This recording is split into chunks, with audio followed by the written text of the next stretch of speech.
വിചിത്രകുമാരി.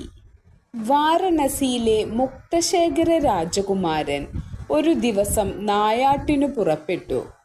ഇഷ്ടത്തോഴനായ മന്ത്രികുമാരനും ഒപ്പമുണ്ടായിരുന്നു. ഈ പ്രദേശത്തേക്ക് നമ്മളങ്ങനെ വന്നിട്ടില്ലല്ലോ. യാത്രക്കിടയിൽ വനമധ്യത്തിലുള്ള ഒരു ക്ഷേത്രത്തിനരികിൽ അവരെത്തി. ഇവിടമൊന്ന് ചുറ്റി ക്ഷേത്രത്തിലും കയറിയിട്ടാവാം ഇനി യാത്ര. കുളത്തിലിറങ്ങി മുങ്ങിക്കുളിച്ച് അവർ ക്ഷേത്രത്തിൽ കടന്നു. ആ സമയത്ത് ഒരു രാജകുമാരിയും സേവകരും അവിടെ വന്നു ചേർന്നു. ഹാ, ശാന്തസുന്ദരം! പൂക്കൾ, കിളികൾ, താമരക്കുളം.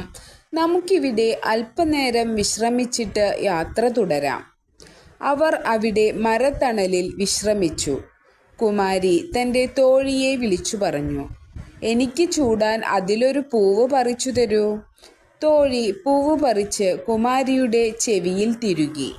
അല്പം കഴിഞ്ഞ്, ഞേ, ആരാണീ സുന്ദരി? മുക്തശേഖരൻ മുന്നോട്ടടുത്തതും കുമാരി പെട്ടെന്ന് വിചിത്രമായൊരു പ്രവൃത്തി ചെയ്തു. അവൾ തൻ്റെ പൂവ് ചെവിയിൽ നിന്ന് വലിച്ചെടുത്ത് അതിൻ്റെ തണ്ടു കടിച്ച് കാൽച്ചുവട്ടിലിട്ടൊന്ന് ചവിട്ടി അതു തൻ്റെ മാറോടു ചേർത്തു. പിന്നെ, വരൂ, നേരമേറെയായി, പോകാം. അവളുടെ ആ പ്രവൃത്തിയുടെ അർത്ഥം എന്തായിരിക്കും? അത് എനിക്കുള്ള സന്ദേശമായിരിക്കുമോ? അവർ പോയ ഉടൻ മന്ത്രികുമാരൻ ക്ഷേത്രത്തിനുള്ളിൽ നിന്നും പുറത്തു വന്നു. പോയി. അവൾ ആരാണെന്ന് പോലും എനിക്കറിയില്ല. ആര് പോയെന്നാണ്? ഈ ഭൂമിയിൽ ഏറ്റവും സുന്ദരിയായവൾ. എനിക്ക് അവളെ വിവാഹം ചെയ്യാൻ കഴിഞ്ഞില്ലെങ്കിൽ ഞാൻ പിന്നെ ജീവിച്ചിരിക്കില്ല. മനസ്സിലായി. പക്ഷേ ഇവിടെ ഇങ്ങനെ നിന്നിട്ട് കാര്യമൊന്നുമില്ല. വരൂ, നമുക്ക് കൊട്ടാരത്തിലേക്ക് മടങ്ങാം. ഞാനൊരു വഴി കണ്ടെത്താം. അതിബുദ്ധിമാനായിരുന്നു മന്ത്രികുമാരൻ. കൊട്ടാരത്തിൽ അവൾ താങ്കളോടെന്തെങ്കിലും സംസാരിച്ചിരുന്നോ? ഒരു വാക്കുപോലും മിണ്ടിയില്ല. മന്ത്രികുമാരൻ അല്പനേരം ഒന്നാലോചിച്ചു. എന്തെങ്കിലും ഒരു സൂചന, വിചിത്രമായ എന്തെങ്കിലും പ്രവൃത്തി, അങ്ങനെ എന്തെങ്കിലും? ഉവ്വ്, ഇപ്പോൾ ഓർക്കുന്നു. മുക്തശേഖരൻ കുമാരിയുടെ വിചിത്രമായ പെരുമാറ്റത്തെക്കുറിച്ച് വിശദമായി പറഞ്ഞു കേൾപ്പിച്ചു. ഇപ്പോൾ എല്ലാം പിടികിട്ടി. ചെവിയിൽ കർണം നിന്ന് പൂവെടുത്ത് പല്ലുകൊണ്ട് ദന്തം കടിച്ചതുകൊണ്ടവൾ സൂചിപ്പിച്ചത് താൻ കർണാടകയിലെ ദന്താവതൻ്റെ പുത്രിയാണെന്നാണ്. തൻ്റെ പാദത്തിനടിയിൽ ആ താമര, അതായത് പത്മം, വെച്ചത് തൻ്റെ പേര് പത്മാവതിയാണെന്നറിയിക്കാനാണ്. അത് മാറോട് ചേർത്ത് അമർത്തിയതിനർത്ഥമോ താങ്കളെ സ്നേഹിക്കുന്നു എന്നു തന്നെ. മുക്തശേഖരൻ സന്തോഷവാനായിത്തീർന്നു. അവളിപ്പോൾ എവിടെയുണ്ട്? നമുക്ക് അവളെ കണ്ടുപിടിക്കണം. തീർച്ചയായും. യാത്രയ്ക്ക് ഒരുങ്ങിക്കോളൂ. നാം ഇപ്പോൾ തന്നെ തിരിക്കുകയാണ്. നിരവധി ദിവസത്തെ യാത്രയ്ക്കു ശേഷം അവർ കർണാടകയുടെ തലസ്ഥാനത്തെത്തിച്ചേർന്നു. നഗരത്തിലേക്ക് ചെല്ലാം, എന്നിട്ട് രഹസ്യമായി അന്വേഷിക്കാം. അവർ ദന്താവതൻ്റെ കൊട്ടാരക്കെട്ടുകൾക്കടുത്തെത്തിയപ്പോൾ ആ അമ്മൂമ്മയോട് ചോദിക്കാം. അവർ ആ വൃദ്ധയെ സമീപിച്ചു. അമ്മൂമ്മേ, ഞങ്ങൾ ഈ നഗരത്തിൽ അപരിചിതരാണ്. ഇവിടെ തങ്ങാൻ ഒരിടം എവിടെയുണ്ടെന്ന് പറഞ്ഞു തരാമോ? ആ മുഖം കണ്ടാലറിയാം കുലീന കുടുംബത്തിൽ നിന്നാണെന്ന്. എൻ്റെ വീട്ടിൽ തന്നെ താമസിപ്പിക്കാം. എനിക്ക് സംസാരിക്കുവാനും ഒരു കൂട്ടായി. മക്കളെ, എൻ്റെ വീട്ടിൽ ആവശ്യത്തിനിടമുള്ളപ്പോൾ വേറൊരിടം എന്തിന്? നിങ്ങൾക്കിഷ്ടമുള്ളിടത്തോളം ഇവിടെ കഴിഞ്ഞോളൂ. അവർ വിശ്രമിക്കവേ വൃദ്ധ അവരുടെ മുറിയിലേക്ക് വന്നു. നോക്കൂ, അമ്മൂമ്മയോട് കാര്യങ്ങൾ തിരക്കാം. ഇവിടെ അസൗകര്യമൊന്നുമില്ലല്ലോ അല്ലേ? അസൗകര്യമോ? കൊള്ളാം. വരൂ, ഇവിടെ ഇരിക്കാമല്ലോ. അമ്മൂമ്മ എന്തെങ്കിലും പണി ചെയ്യാറുണ്ടോ? വൃദ്ധ അവർക്കരികിൽ ഇരിപ്പുറപ്പിച്ചു. എന്നിട്ട്, മുമ്പ് ഞാൻ രാജകുമാരി പത്മാവതിയെ പരിചരിക്കാൻ പോയിരുന്നു. ഞാൻ അങ്ങ് വയസ്സായില്ലേ, അതുകൊണ്ട് ഇപ്പോൾ അതിന് പറ്റില്ല. എങ്കിലും എല്ലാ ദിവസവും ഞാൻ കുമാരിയെ ചെന്നു കാണാറുണ്ട്. മുക്തശേഖരന് തൻ്റെ കാതുകളെ വിശ്വസിക്കാനായില്ല. അമ്മൂമ്മേ, എങ്കിൽ നാളെ പോകുമ്പോൾ കുമാരിക്ക് എൻ്റെ ഒരു സന്ദേശം എത്തിച്ചു കൊടുക്കാമോ? അവർ അടക്കി പിടിച്ചൊരു ചിരി ചിരിച്ചു. എന്തിന് നാളെയാക്കുന്നു? അതിങ്ങ് തരൂ, ഇപ്പോൾ തന്നെ ഞാനങ്ങ് കൊണ്ടുകൊടുത്തേക്കാം. നേരോ? എങ്കിൽ ഇങ്ങനെ പറഞ്ഞാൽ മതി. ഭവതി കുളക്കരയിൽ സന്ധിച്ച രാജകുമാരൻ ഇവിടെ എത്തിയിരിക്കുന്നു. അമ്മൂമ്മ നേരെ കൊട്ടാരത്തിലേക്കു തിരിച്ചു. അവർ വിവരം അറിയിച്ചു കഴിഞ്ഞപ്പോൾ, കുമാരിക്ക് എന്തുകൊണ്ടും യോജിക്കുന്ന ആളാണ്. അതിന് നിങ്ങളോട് ഞാൻ അഭിപ്രായം വല്ലതും ചോദിച്ചോ? എന്നിട്ട് കോപം നടിച്ച് പത്മാവതി തൻ്റെ ഇരു കൈകളും നീട്ടി അമ്മൂമ്മയുടെ മുഖത്തടിച്ചു. പോയി തുലയൂ, ഇനി എൻ്റെ മുമ്പിൽ കണ്ടുപോകരുത്. കുമാരി, ഞാൻ മുമ്പൊരിക്കലും കുമാരിക്കിത്ര കോപം ഞാൻ കണ്ടിട്ടില്ല. അല്ല, അവൾക്ക് ഈ വിവാഹത്തിന് ഇഷ്ടമില്ലെങ്കിൽ ഞാനെന്തിന് വെറുതെ മെനക്കെടണം? വയസ്സിത്തള്ള ഓടിപ്പിടച്ച് മുക്തശേഖരനരികിലെത്തി വിവരങ്ങൾ ധരിപ്പിച്ചു. നിരാശനായ കുമാരൻ കൂട്ടുകാരനെ നോക്കി. താങ്കളുടെ വ്യാഖ്യാനം തെറ്റിയെന്നു തോന്നുന്നു. ഇല്ലേ ഇല്ല, താങ്കൾക്ക് കാര്യം മനസ്സിലായിട്ടില്ല. തൻ്റെ 10 വിരലുകളും ചേർത്ത് അമ്മൂമ്മയെ കുമാരി അടിച്ചതിനർത്ഥം ഇന്നേക്ക് 10ാം നാൾ കുമാരി താങ്കളെ കാണുമെന്നാണ്. കുമാരി മോശക്കാരിയല്ലെന്ന് എനിക്ക് നേരത്തെ അറിഞ്ഞൂടെ?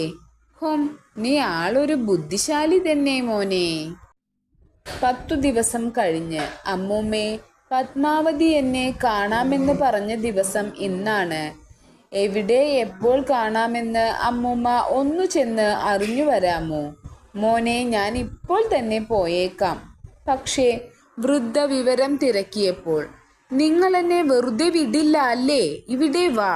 കോപം ഭാവിച്ച് പത്മാവതി അമ്മൂമ്മ ഒരു രഹസ്യവാതിലിനരികിലേക്ക് നയിച്ചു. കടക്ക പുറത്ത്, ഇനി എൻ്റെ മുന്നിൽ കണ്ടുപോകരുത്. അമ്മൂമ്മ തിരികെ വന്ന് മുക്തശേഖരനോടും മന്ത്രികുമാരനോടും നടന്നതൊക്കെ അറിയിച്ചു.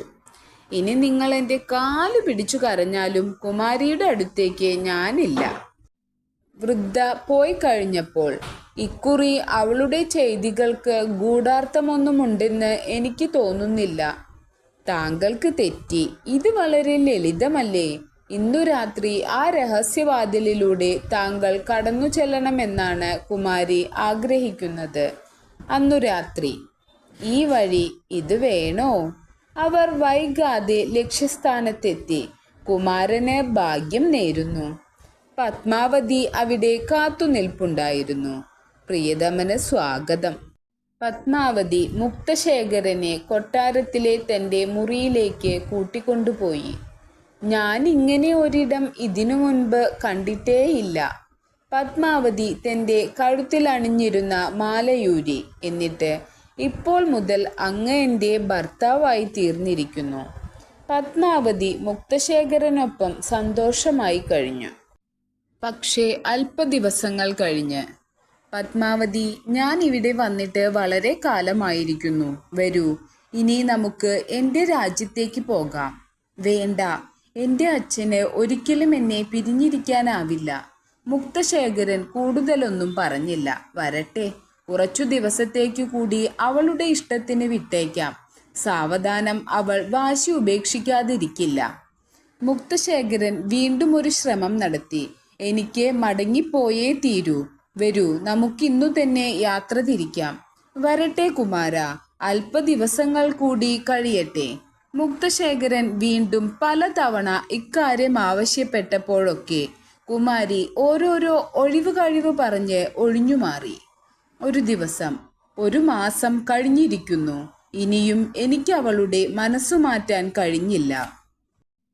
അന്ന് സന്ധ്യയ്ക്ക്, നാടിനെയും നാട്ടാരെയും ഉപേക്ഷിച്ചിങ്ങനെ കഴിയുക അസഹ്യം തന്നെ.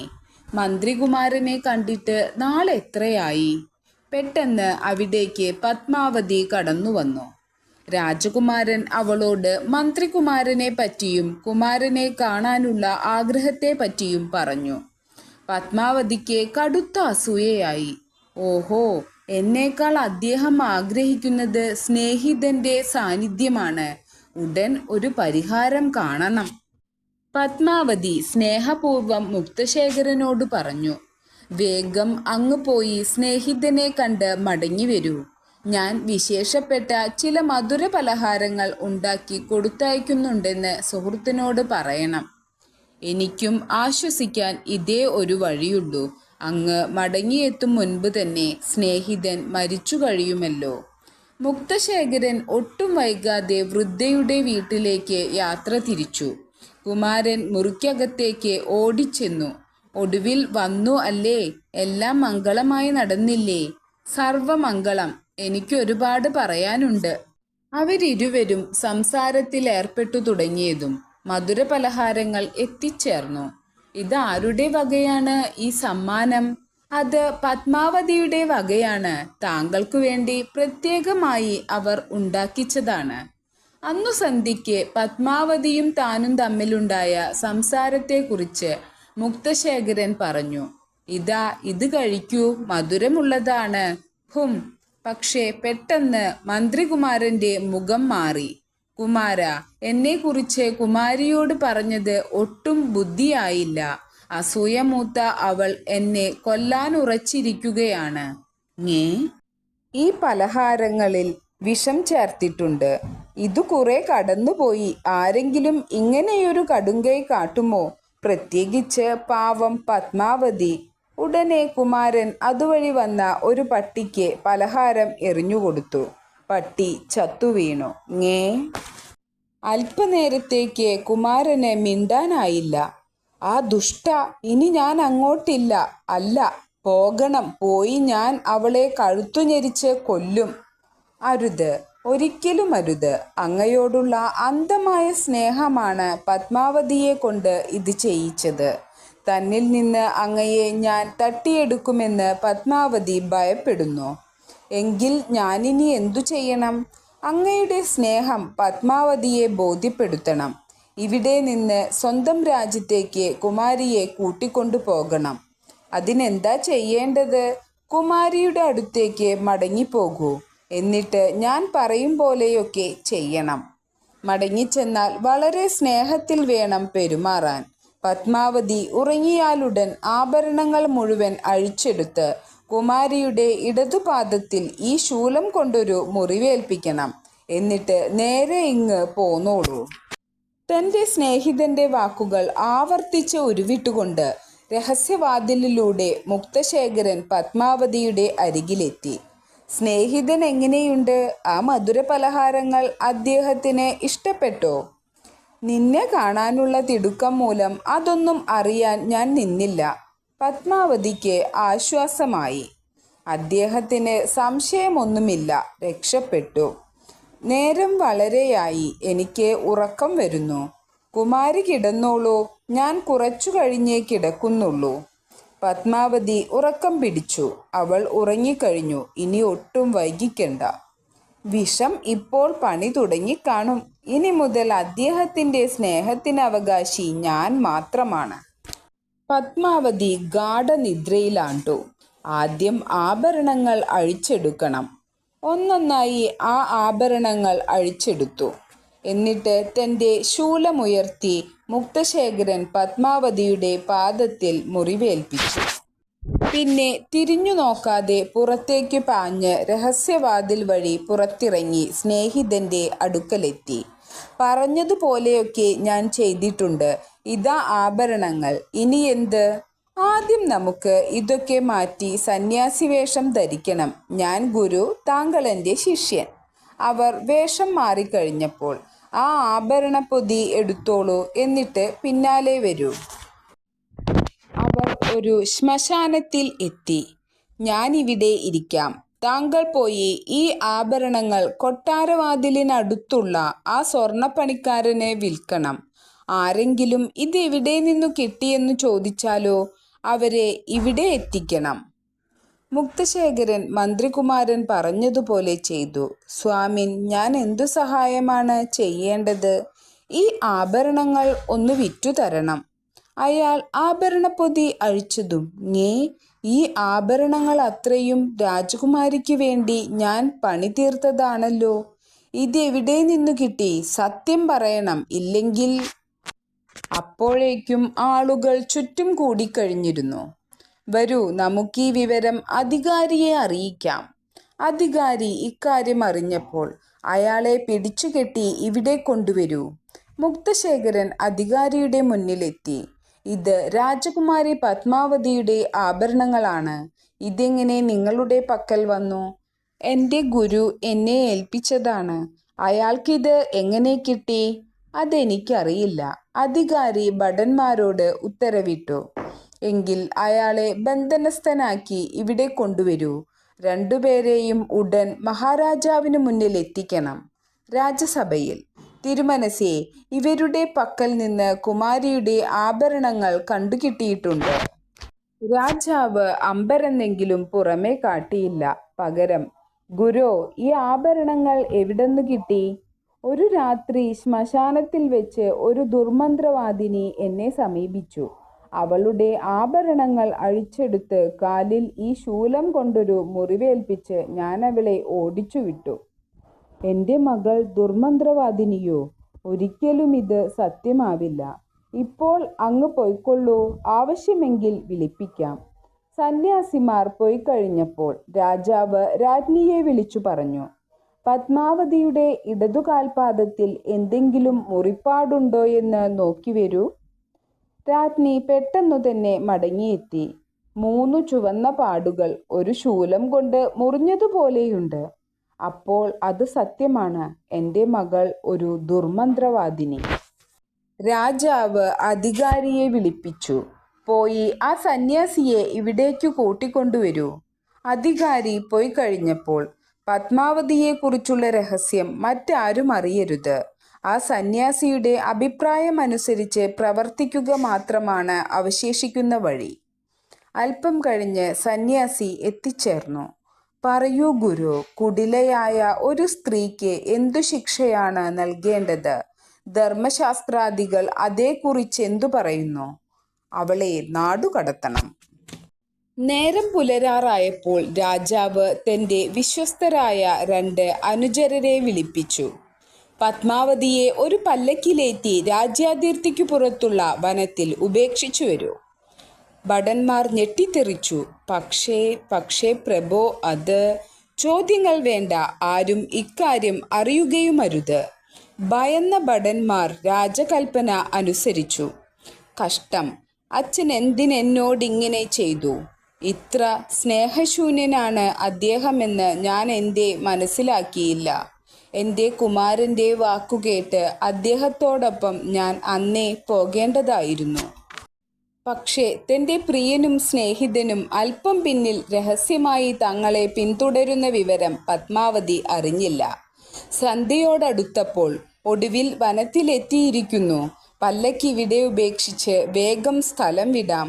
അയ്യോ, ഇനി ഞാൻ എന്തു ചെയ്യും? കടിച്ചു കീറാനെത്തുന്ന വന്യമൃഗങ്ങൾക്കു മുന്നിൽ. ഹായ്, 2 കുതിരക്കാർ. കുതിരക്കാർ അടുത്തെത്തിയപ്പോൾ പത്മാവതി ഓടിച്ചെന്നു. ഇതിനിടെ എനിക്ക് എന്തെല്ലാം സംഭവിച്ചെന്നോ? വരൂ, കനിവില്ലാത്ത ഈ രാജ്യം വിട്ട് സുരക്ഷിതമായ എൻ്റെ നാട്ടിൽ നമുക്ക് അഭയം തേടാം. എല്ലാം ഇനി അങ്ങയുടെ ആഗ്രഹം പോലെ. അവിടെന്നാണിനി എൻ്റെ ഏക ആശ്രയം. മുക്തശേഖരൻ്റെ രാജ്യത്തെത്തിച്ചേർന്ന അവർ ശേഷകാലം സന്തോഷത്തോടെ അവിടെ കഴിച്ചുകൂട്ടി.